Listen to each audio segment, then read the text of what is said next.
Vale, moitas gracias. Boas tardes a todos. En primeiro lugar, agradecer a posibilidade de presentar aquí este traballo. É un conxunto de traballos froito dunha liña de investigación que iniciei ca realización da miña tese de doutoramento. O que vou a presentar é un conxunto de ferramentas nas que me vai a permitir linkar dous campos aparentemente dispares entre sí, como poden ser a teoría de xogos e a estatística. Para isto vou utilizar como ferramentas metodoloxías de mostraxe estadístico.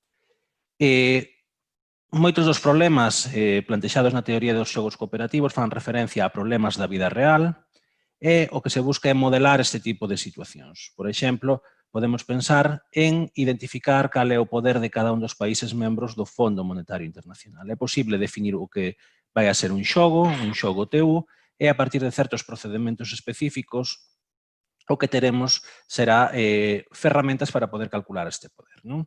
Entonces, formalmente, calquera situación deste tipo vai se definir por un par NV, un par donde o N denota o conxunto de agentes involucrados. Neste caso, cando plantexamos o caso do Fondo Monetario Internacional, deberíamos ter en mente que estes xogadores, este conxunto de xogadores, está formado polo conxunto de países presentes nesta institución, e unha función V que a cada posible grupo, neste caso de países, lle asigna un valor, non? Entonces, que valor? No caso de xogos relativos a problemas de votación, podemos leválo a un caso bastante sinxelo, como é o caso deste Parlamento, con varios partidos presentes nel e donde o umbral da maioría está nos 34 deputados, non? Pois entonces o que faremos será asignar a cada posible coalición de partidos que teñan máis ou igual que 34 escanos, un valor de 1 en esa función. En outro caso, será 0. Vale? Entonces, o que vamos a manexar a partir de agora é o concepto de contribución marxinal, que non é máis que ver cando un partido convirte coalicións que son perdedoras en gañadoras, non? Entonces, isto é o que en teoría de xogos se conoce co nome de swing, no contexto dos xogos de votación, aínda que esta diferencia entre VDS unión I e VDS está presente en prácticamente todos os problemas que se poden analizar desde esta perspectiva. Entonces, tal e como digo, a modelización deste tipo de situacións non é exclusiva dos xogos de votación e pode extenderse a calquera situación, incluso situacións de cooperación de costes. Vale? En ese sentido, un dos obxectivos principais da teoría de xogos, en concreto dos xogos baixo cooperación, é a definición de reglas e procedementos que nos permitan dividir ese valor da cooperación, da colaboración de todos os axentes presentes no problema, é dicir, de VDN. Vale? Entonces, na literatura, aqueles que estudiaran, por exemplo, no grado en matemáticas ou en calquera outra titulación, a asignatura de teoría de xogos, probablemente coñezan ou irán falar do valor de Shapley, pero tamén existen outros moitos, como pode ser o valor de Banzhaf e as súas extensións a un contexto lixeiramente diferente. Presentamos aquí tamén o caso do Owen Value e do valor de Banzhaf-Owen como a extensión do valor de Shapley e do valor de Banzhaf a aqueles contextos nos que podemos supoñer a existencia de certas estructuras de afinidade entre os axentes. É dicir, eu si teño, como no caso do Parlamento, varios partidos, podo agrupalos de acordo coa súa ideoloxía, de dereitas, de esquerdas, ou liberais, ou reformistas, non? Entonces, debemos ter claro cal é o concepto de contribución marxinal ao longo de toda esta presentación, porque será o que manexemos nesas ferramentas de mostraxe que vos mencionaba. Entonces, aínda que isto pode parecer unha diapositiva un pouco extraña, o que fago aquí é definir formalmente o que é o valor de Banzhaf e o valor de Banzhaf-Owen. Vamos a empezar a ilustrar as ferramentas que vou a propoñer sobre estes dous conceptos, porque son máis manexables. É dicir que o valor de Banzhaf, se tiñamos en mente cal era a contribución dun axente a cada unha das coalicións, o que fai, en termos rapidamente, é promediar esas contribucións marxinais para cada posible coalición de xogadores. Vale, no caso do valor de Banzhaf-Owen, a idea é a mesma, o que pasa é que colle un tipo especial de coalicións. Que coalicións son? Aquelas que van a estar formadas por certas coalicións de unións, aquelas que tiñamos que nos permitían definir o conxunto de xogadores de acordo cas afinidades, que aparecerán completamente, e coalicións dentro da unión do xogador I. Vale? Desta forma, podemos plantexar tamén o valor de Van Zafouen en termos dunha media. Vale? É unha media de medias, se o queremos ver así, pero non deixa de ser unha media. Tendo esta idea en mente, é posible utilizar metodoloxías de mostraxe. E para iso vamos a motivar o noso problema. Cando volvemos ao caso do Fondo Monetario Internacional, encontrámonos con un serio problema, porque temos 179 países membros. Entonces, cando vamos a calcular, por exemplo, o valor de Van Zafouen, tal e como se pode modelar o problema, vemos que existen esta cantidade de coalicións a avaliar. É dicir, eu tería que calcular as contribucións marxinais para este total de coalicións existentes. Entonces, eso computacionalmente é unha tarefa moi difícil e é por eso polo que nos propoñemos utilizar metodoloxías de mostraxe co fin de aproximar o seu valor. Por qué? Porque, como vos comentaba antes, isto non deixa de ser unha media e as técnicas de mostraxe é por todo sabido que proporcionan boas aproximacións da media teórica. Vale? E para iso, o que vamos a facer é propoñer diferentes metodoloxías. ¿Sí? Pero, en primeiro lugar, temos que ter claro cal vai ser a idea. A idea vai ser extraer un conxunto de coalicións, xa veremos como, avaliar para cada unha delas fixado un certo axente cal é a contribución marxinal deste axente a cada unha das coalicións e promediar os seus valores. ¿Sí? Con isto obteríamos esas aproximacións. Entón, a pregunta que nos podemos plantexar nun inicio é cal é a mellor opción de muestreo. Pero antes deberíamos ter en conta como extraer esas coalicións. Vale? Claro, eu se teño un conxunto de 20 xogadores, existen 2 elevado a 20 posibilidades de coalicións. Entonces, cal é o procedimento que nos plantexamos para identificar esas coalicións? Eu tería unha bolsa, por así decirlo, de coalicións das cales teño que extraer unhas cuantas. ¿Sí? Entonces, o que fixemos foi identificar cada unha desas posibles coalicións de xogadores mediante un procedimento binario con un número comprendido entre 1 e 2 elevado a n, de tal forma que o noso problema inicial de extraer coalicións se transforma no clásico problema de extraer unha mostra de números, neste caso comprendido entre 1 e 2 elevado a n. Si, o que facemos é identificar cada posible índice desas coalicións, de entre 1 a 2 elevado a n, cun vector de longitude n, o total de xogadores, de ceros e uns. Como resultado, unha vez que aplicamos o procedimento que aquí teño descrito, a coalición S asociada a un certo índice virá dada por aquelas componentes dese vector resultante que son iguais a 1. Isto foi implementado en R, témolo implementado nunha función que nos permite determinar a coalición asociada a un número K. Vale? Entón, o noso problema inicial de extraer coalicións dunha certa poboación, neste caso, das posibles coalicións de n xogadores, pasa ao problema de extraer unha mostra de números comprendida entre 1 e 2 elevado a n. Entón, tendo en conta isto, o noso problema simplificouse xa bastante, porque o único que temos que facer é extraer, de acordo coa metodoloxía de mostraxe que elixamos, esa mostra de números e identificar cada un desos elementos coa coalición asociada. Entón, a primeira metodoloxía é a máis coñecida por todos, probablemente. É a metodoloxía de mostraxe aleatoria simple con reemplazamento. Eu extraio coalicións e podo repetir elementos nesa mostra.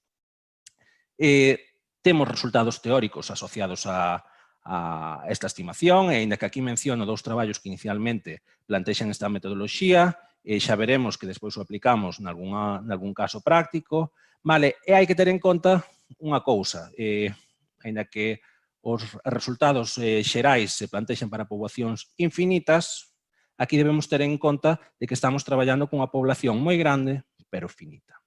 Vale, entón, tendo en conta este esquema en R, é bastante fácil utilizar ou plantexar esta metodoloxía, xa que a función básica sample permíteme extraer esta mostra de índices. E despois, cun procedimento xa máis elaborado, alá cada quen ca súa forma de programar, é posible extraer esa mostra de coalicións.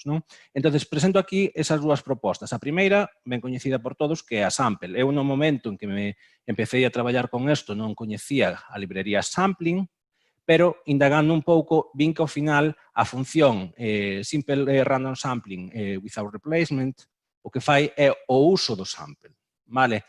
E, a verdade, como crítica constructiva, podo dicir que tarda un pouquiño máis que o propio sample. Entonces eu xa me quedei ca primeira das opcións. Vale? Entonces, unha vez que utilizamos esta metodoloxía, cabe pensar unha cousa. Eu no cálculo exacto deste tipo de solucións, do valor de Banzhaf-Owen, non estou repetindo coalicións. Entonces, por que non incorporar a hipótesis de non reemplazamento na mostraxe? Somos capaces de manexar ese tipo de situacións e teóricamente coñecemos que isto nos garante unha menor varianza do noso estimador resultante. Ao final é un estimador da media. Vale?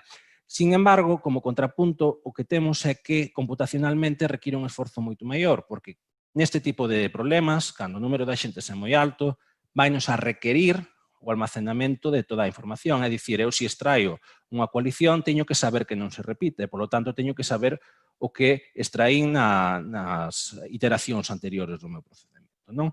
Entonces, é certo que con isto podemos traballar igual, vale? A función sample devolvenos coa opción correspondente unha mostra deste estilo e, de igual forma, podemos utilizar esta función como alternativa. Xa vos digo que tarda bastante máis. Non? Pero, claro, aproveitando a propia estructura do valor de Banzhaf-Owen, que vos decía que era como unha media de medias, fomos quen de plantexar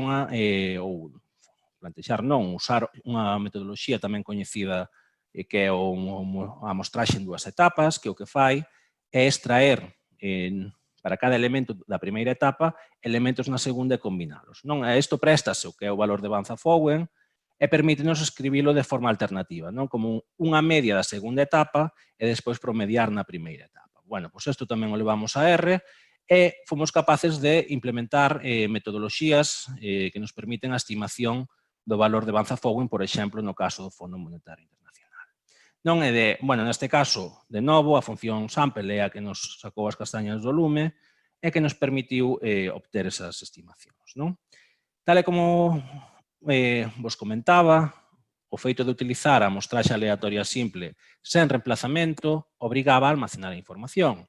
Encontrámonos con algúns problemas dese estilo. Non? Cando estábamos traballando nos ordenadores persoais e queríamos facer algún tipo de estimación, víamos que a veces, pois, por problemas de memoria, non éramos capaces de obter esas estimacións. É por iso que surxiu a posibilidade de plantexar outra metodoloxía de mostraxe ben coñecida, que é a mostraxe sistemática. Esta o que fai é que se eu teño ordenados os meus elementos en calquera orden, sei que vou collendo os elementos cada certo paso. Non? Entón, se empezo no 5 e teño un paso de 10, collerei o elemento 5, o 15, o 25, e así sucesivamente durante toda a poboación. Isto aforra-nos traballo, porque o único que teño que facer é extraer aleatoriamente un elemento no primeiro intervalo. Non? E a partir de aí, coñecendo pasos, simplemente recupero os outros todos sin necesidade de almacenalos. Vale?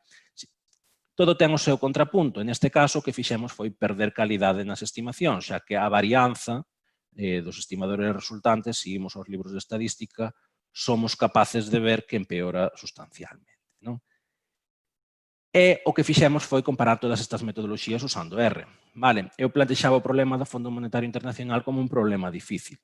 Pois nada, dicirvos que trampeei un pouco a presentación e non vos dixen a parte importante, é que existen certos problemas dentro da teoría de xogos nas cales é posible obter o valor de Banzhaf-Owen, neste caso, en tempo polinomial. Non? E por que fixen isto? Pois utilicei este exemplo para motivar o noso problema co obxectivo de poder comparar o funcionamento destes métodos en R. Non?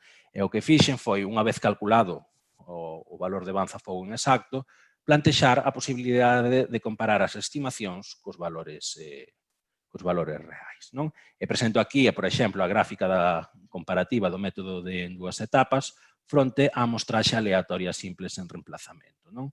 E xa máis exhaustivamente, podo presentar o resultado dun pequeno estudio de simulación que fixemos, non? E que vemos que se comparamos as metodoloxías aquí presentadas, por exemplo, o método de dúas etapas é o que peor resultado aporta, pero, sin embargo, o que facemos é gañar moito en tempo. Non? E todo isto, vemos que a reducción do tempo é importante e que, sin embargo, o que empeoramos en termos do error absoluto, pois tampouco é tan grave dentro do que cabe. non? Entonces, todo isto está estudiado de forma teórica, fomos capaces de establecer cotas do error para este problema e R, neste caso, axudounos a validar todos estes resultados, non? E, bueno, diredes vos, isto, claro, plantexalo así, a hora de ver como funcionan os modelos está moi ben, pero hai no que levar á práctica, non? Entonces, falábamos ao principio da presentación de varios posibles solucións, como é o valor de Banzhaf e o valor de Shapley, non? Pois o que fixemos tamén foi plantexar o uso destas metodoloxías na solución ou na proposta dunha solución para un conflicto ben coñecido por todos en Galicia. Coñecemos todos os problemas que tuvo o noso sector lácteo, aquí na comunidade, non? Que se caracteriza por producir moito leite de boa calidade e que os produtores lle pagan pouco, non? Entonces, aínda que non lle gusta aos produtores de leite, unha das posibles solucións sería a reducción da producción total de Galicia. Vale? A lei da oferta e da demanda garantizaríanos que o precio debería subir, non? Entonces, claro, a pregunta que pode surxir nese caso é que temos 190 concellos con explotacións gandeiras rexistradas na base de datos da Consellería de Medio Rural da Xunta de Galicia e como lle afectaría esa reducción aos concellos. Unha solución sería reducir esa proporción, esa mesma proporción que reduzamos na comunidade a cada un dos concellos, pero podemos plantexalo en termos dun problema de bancarrota. Isto é o mismo que cando unha empresa entra en quebra e ten que repartir o que lle queda entre os acreedores. Non? Probablemente o que lle queda non dea para repartir e iso se modele como un problema da bancarrota. É outro problema ben coñecido dentro da teoría de xogos e para o cal o valor de Shapley proporciona unha solución bastante boa. Non? Entonces, o que fixemos foi modelar ese tipo de situacións como un problema de bancarrota e plantexar a estimación, nese caso, do valor de Shapley. Aí sí que non tiña alternativa, sí que non tiña posibilidade de calcular o valor de Shapley exactamente, e o que fixen foi estimalo, sabía das súas boas propiedades, xa estaba probado en traballos anteriores, e había que ter en conta que neste caso, con 190 concellos, tiña 2 elevado a 190 coalicións para evaluar. Probablemente o meu ordenador botase a miña vida e dúas máis para poder calcular todas as contribucións marxinais. En ese sentido, as metodoloxías de mostraxe pois, probablemente nos proporcionen unha aproximación boa, non? Dese novo reparto, desas novas produccións por concello para os diferentes concellos de Galicia. Non? Entonces, programalo foi relativamente fácil, e o que fixemos foi obter varias estimacións. Non? Repetín o meu procedimento 100 veces e, por exemplo, o que mostro aquí son os resultados para aqueles concellos con maiores produccións lácteas en Galicia. Non? E vemos que, bueno, con respecto aos datos orixinais, se vamos ás correspondentes tabuas, vemos que reducimos, non? Pero que reducimos de acordo co valor de Shapley dese xogo. Non? É dicir que, nese caso, o valor de Shapley sería ben coñecido por todos os teóricos de xogos, que é unha solución das consideradas xustas. Non? Entón, poderíamos justificar, nese caso, o uso desta regla. Neste caso, R permitimos determinala de maneira rápida e sinxela, porque xa vos digo que isto sí que non lle levou moito tempo. Non? E, bueno, simplemente para rematar, decir que era unha liña que empezamos así, sin saber moito onde iba a acabar, e que dou pé a moitas ideas novas que ainda estamos traballando hoxe e algunhas xa publicadas. Non? É dicir que isto, unha das posibilidades para continuar estendendo esta liña de investigación sería a construción dun paquete, vale? As diferentes metodoloxías de mostraxe e que probablemente eso se faga no futuro. Non? E nada máis pola miña parte, entonces.